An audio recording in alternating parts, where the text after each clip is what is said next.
সালাম আলাইকুম দর্শক, সবাইকে আমন্ত্রণ জানাচ্ছি বাংলা লাইভে। আপনাদের সাথে আমি যুক্ত আছি নাজাত আহমদ প্রকাশ। আমার সাথে ক্যামেরা আছেন আহমেদ রুবেল। দর্শক, যে আমি আছি এখন সিলেটের আম্বরখানা এলাকায়। আপনারা জানেন গতকালকে 6 দফা দাবিতে আসলে পরিবহন শ্রমিকরা পরিবহন ধর্মঘট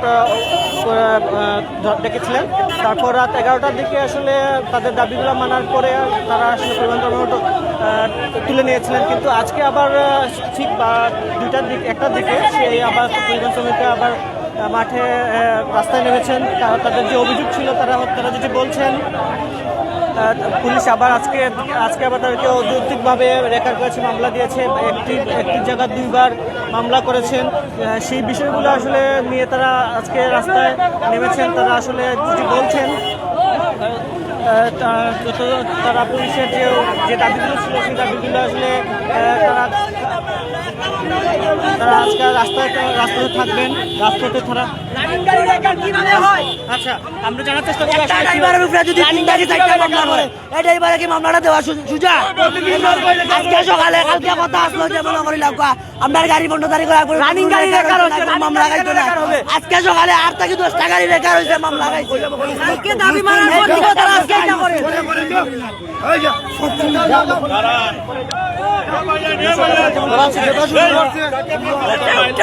মামলাটা আজকে পিছিয়ে উঠাইছো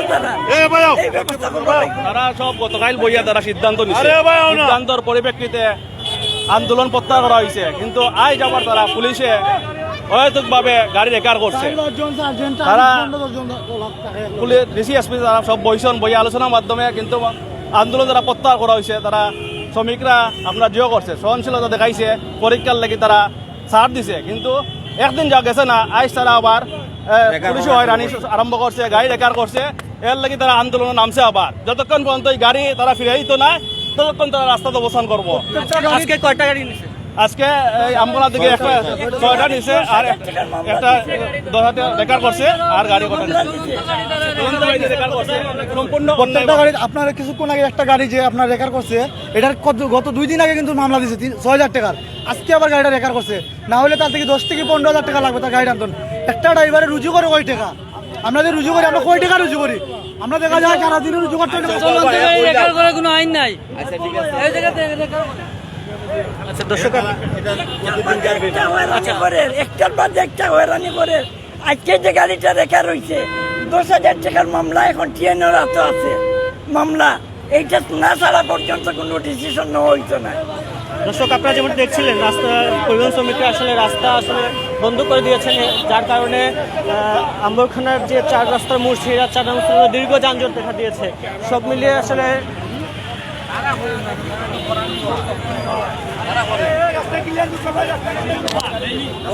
আচ্ছা, আমরা কথা বলার চেষ্টা করবো এই বিষয়টি নিয়ে। যারা পরিবহন শ্রমিক আছেন তার সাথে জানার চেষ্টা করবো আসলে ওনাদের বক্তব্যগুলো কি। আচ্ছা, আপনি কি আজকে আসলে ভাই আমরা আপনার আমাদের উপরে লেভেলের যে কর্মকর্তা আছে না, এরা ডিসিশনটারে দিল, তারা বুঝছেন নি, তারা পুলিশে মানলো তার দাবি, আমরা দাবিগুলো পুলিশে মানলো। ওখানে হয়রানি করে পুলিশের আপনার দাবি তুলে দিলাম। এটাই পুলিশে মনে হয় আপনার যে টেকা লাগাই দিচ্ছে 5টা গাড়ি লাগানোর পরে আপনার তারা লাইন ব্লক করে নিচ্ছে 60 গাড়ি করা সিদ্ধান্ত হয়েছে। এটা এরা পুলিশের সব হয়রানি করে, সিদ্ধান্ত কইব সকালে একবার, বিকালে আবার কইব লতা কথা। না আমরা করি না, অন্য ড্রাইভার যারা অন্য জোয়ার সিস্টেম টিলাগড় লাইন অবরোধ করেছে ওই আপনার টিলাগড়ের লাইনে আধা ঘন্টা। দর্শক, আপনারা যেমন দেখছিলেন যে রেকারের জন্য যে পুলিশের যে হয়রানি, সেই হয়রানির অভিযোগে টিলাগড়ের রাস্তা আসলে অবরোধ করা হয়েছিল, যার কারণে যে দীর্ঘ যানজট সেটি আসলে সাধারণ মানুষের একটি ভোগান্তিতে পরিণত হয়েছে। আমরা দেখতে পাচ্ছি এখানে আইনশৃঙ্খলা বাহিনীর কর্মকর্তারা আছেন, যারা চেষ্টা করছেন তাদের যে আইনশৃঙ্খলা বাহিনী যে আইনশৃঙ্খলা যে রাস্তার যে পরিস্থিতি সেগুলো আসলে স্বাভাবিক করার চেষ্টা করছেন। দর্শক, আমরা আছেন সিলেটের আম্বরখানা এলাকায়। যে গাড়ি রেকার করছে এখন স্বীকার হয়ে গেছে, টিউনে গাড়ি আবার রিটার্ন দেন গাড়ি দর্শক, আপনারা যেমনটি দেখছিলেন, আজকে সকাল থেকে পুলিশ তারা পরিবহন সমিতির যেটি অভিযোগ, 4 থেকে 5টি গাড়ি প্রায় 10 থেকে 12,000 টাকার মামলা দেওয়া হয়েছে, যার ফলে তারা আসলে ক্ষুব্ধ হয়ে রাস্তা অবরোধ করেছেন। আম্বরখানা এলাকা আসলে দীর্ঘ আধা ঘন্টার উপর যানজটে কোনো গাড়ি ঘোড়া চলছে না, সেই কারণে আসলে সাধারণ মানুষের যে একটি ভোগান্তি সেটি আসলে অনেকটাই চরম পর্যায়ে পৌঁছে গেছে। তার মধ্যে তীব্র রোদ, গরমের কারণে সাধারণ মানুষ আসলে অনেকটাই কষ্টে আছেন। আমরা আছি এবং সিলেটের আম্বরখানা এলাকায় আপনারা দেখার চেষ্টা করছেন আইনশৃঙ্খলা বাহিনীর কর্মকর্তারা এখানে উপস্থিত আছেন। তারা চেষ্টা করছেন যান চলাচল স্বাভাবিক করার, যারা অবরোধ করছেন তাদের সাথে কথা বলার।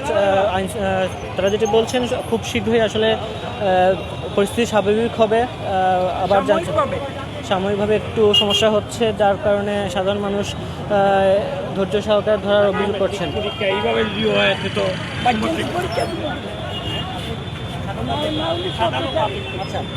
আমরা একটু জানার চেষ্টা করবো এখানে যারা যাতায়াত করছেন সাধারণ মানুষের সাথে আসলে কত সময় ধরে হেরানি, আজকে তো 1 ঘন্টা ধরে হেরানি, 1.5 ঘন্টা হয়ে যাচ্ছে প্রায় হেরানি, 2 ঘন্টা।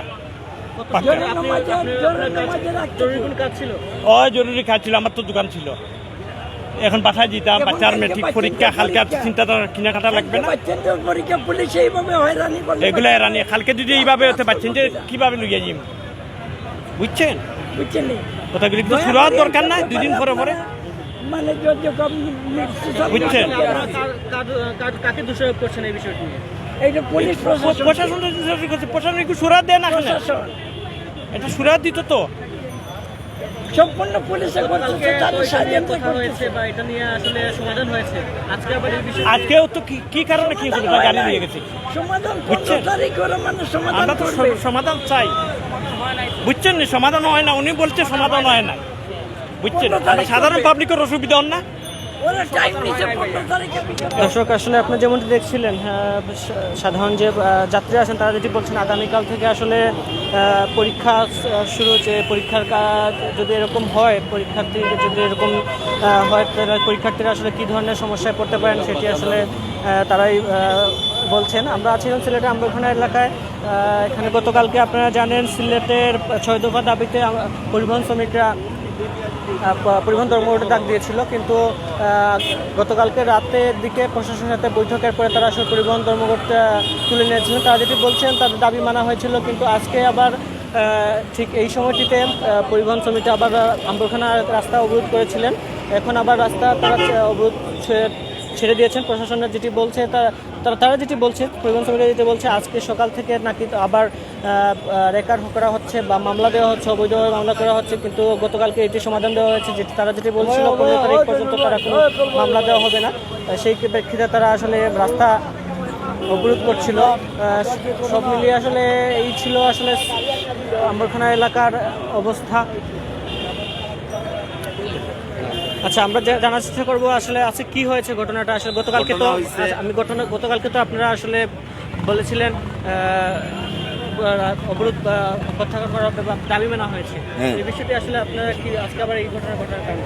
না, আজকে গতকালকে যেটা হয়েছে, প্রশাসনের সাথে সমঝোতা হয়েছে, বর্তমানে যে উচ্চ মাধ্যমিক পরীক্ষা চলতেছে, পরীক্ষার জন্য তারা মামলা স্থগিত, তাদের ধর্মঘটটা স্থগিত করা হয়েছে। আজকে এই মুহূর্তে যে ঘটনাটা ঘটছে, এটা হলো একটা মানে সাজানো নাটক এবং কৌশলের মাধ্যমে বিশৃঙ্খলা সৃষ্টি করার লাগি এই জিনিসটা করা হয়েছে। যে ড্রাইভার হলে যদি বিশৃঙ্খলা না করে তাহলে আমরাও দায়িত্ব পালন করতে পারতাম না, আর আমরা দায়িত্বটা আমরা দেখাইতে পারতাম না।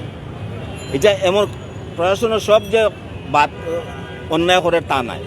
2-1 লোক আছে, তারা ড্রাইভার হলরে মানে অমানবিকভাবে নির্যাতন করে এবং তার যতটুকু আয় রোজগার নাই তার উপরে মামলা দিয়া বয়। মনে করে 1000 টাকার মামলা 10,000 টাকা, 3000 টাকার মামলা 12,000 টাকা।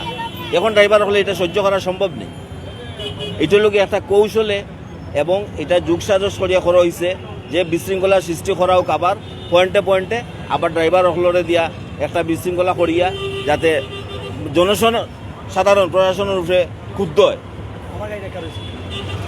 এখন তারা আবার যখন এই মুহূর্তে যখন আবার বলা হয়েছে যে তোমরা এটা হরাইলাও, তারারে আমিও কইছি যে হরাইলাম এরপরে আবার তারারে কো হয়েছে যদি ইয়নোর গাড়ি রাখা হয় আবার রেকার করা হইব তখন ড্রাইভার হল কই দিত ড্রাইভার হলো তো মানুষ তারা তো পরিবার আছে তারা তো চলতে হইব তারা টুল খারে না দে তারা তো টুল প্রশাসনের টুল দেয় দায়িত্বপ্রাপ্ত যারা আছে তারারও টুল দেয় তারপরে কিছু লোক আছে শ্রমিক সংগঠনের নামে তারা কিছু টুল আদায় করে তারপরে তারা মালিক ভাড়া দেওয়া লাগে এইসব যদি যন্ত্রণা তারার লোকে করা হয় তখন ড্রাইভার হল কিতা নিরে বই থাকবনি ড্রাইভার হলরে এটা উচলাইয়া দেওয়া হয়েছে যে তারারে ফুসকাইয়া দেওয়া হয়েছে যে তোমরা আবার আন্দোলনে নামো আমরা দায়িত্ব দেখাই আমার এখন কোনো পদবি নাই আমি 707-এর একজন মানে সদস্য না মানে তাদের সাথে কাজ করি আমি আমার নাম শাহাবুদ্দিন আহমেদ সাবু আচ্ছা একজন শ্রমিক হিসেবে কথা বলবো আপনার তো গাড়ি রেকার হয়েছে কোন সময় হয়েছে? আমি টাইমটা সঠিক কইতাম পারতাম না আমি আমার বন্ধুর গাড়ি গতকালকে গাড়ি রেকার হয়েছেন তারে পুলিশ লাইন দেওয়া আসার পরে যাত্রী পরীক্ষার বা যাত্রী মহিলা একটু বেশি তো মহিলা ছেলেরা 3 জন উঠছে আর ওই অপর সাইড থেকে মহিলাটা আমার ভাই আমার লয়ে আমার তারা আছে ওই হালকা ব্রেকটা মারায় মহিলা উঠছে উঠার পরে ওই দিক থেকে গাড়ি একটা রেকার করে আমার এ ধরছে 3 জনে মিললাম বললাম স্যার বাদ দিলেন আমি গাড়ি পরীক্ষা মানুষ ধরাতে গিয়া লোহাত গিয়ে আমি স্লো করছি গাড়িটা যাই আমি আমার রাস্তা মাফ করে দিলেন আমি বন্ধ করছি আজ আবার এটা হচ্ছে কাগজ দেয় আমার মামলা একটা ডেট আজ ডেট পর্যন্ত আছে তো ওইটা কইছি টাকা 2000 হইব বললাম ভাই আমার সম্ভব না আমি আপনার 500 টাকা দিব আমার গাড়িটা ছাড়ি দেবো এর মধ্যে অনুরোধ বন্ধ করছি না তারা কয় না রেকার হবে এমন মধ্যে গেছিলি বলে ইচ্ছা দিছে আমি অপরাধ আমি বিয়ার দেব আর অনেক জায়গায় লেখা আছে স্লিপের মাঝে আমার কথা যে প্রধানমন্ত্রী আমি এটাই বলবো আচ্ছা কে নাম মনে আছে সঠিক আছে আমার মাইন্ডেও নাই কারণ উড়াতারা তো এখানে মাইন্ডে কোনো এই ব্যাপারে কইতাম পারতাম না কিন্তু আমার কাছে অনুরোধ সিলেট শহর ড্রাইভার সকল যারা দিন আনে দিন খায় প্রধানমন্ত্রীর কাছে অনুরোধ আমি কইরাম আল্লাহর হস্তে আমরা সিলেটের ড্রাইভার সকলদের অন্তপক্ষে এই মামলার থেকে আল্লাহর রহমতে রেকার মামলার থেকে আর ঘুষ থেকে পুলিশের ঘুষ থেকে অন্তপক্ষে আমরা দয়া দিন বাঁচাইয়া দিন আমরা ধন্যবাদ প্রধানমন্ত্রী দর্শক আপনারা যেমনটি দেখছিলেন সিলেটের রামপুরখানা থেকে যে রেকারের জন্য যে পরিবহন শ্রমিকরা যে রাস্তা অবরোধ করছেন সেই বিষয়টি আপনারা দেখার চেষ্টা করছিলাম বাংলা লাইভ এখন এখানে শেষ করছি আগামীতে আবার দেখা হবে ততক্ষণ সবাই ভালো থাকুন সুস্থ থাকুন বাংলা বিষয় সাথেই থাকুন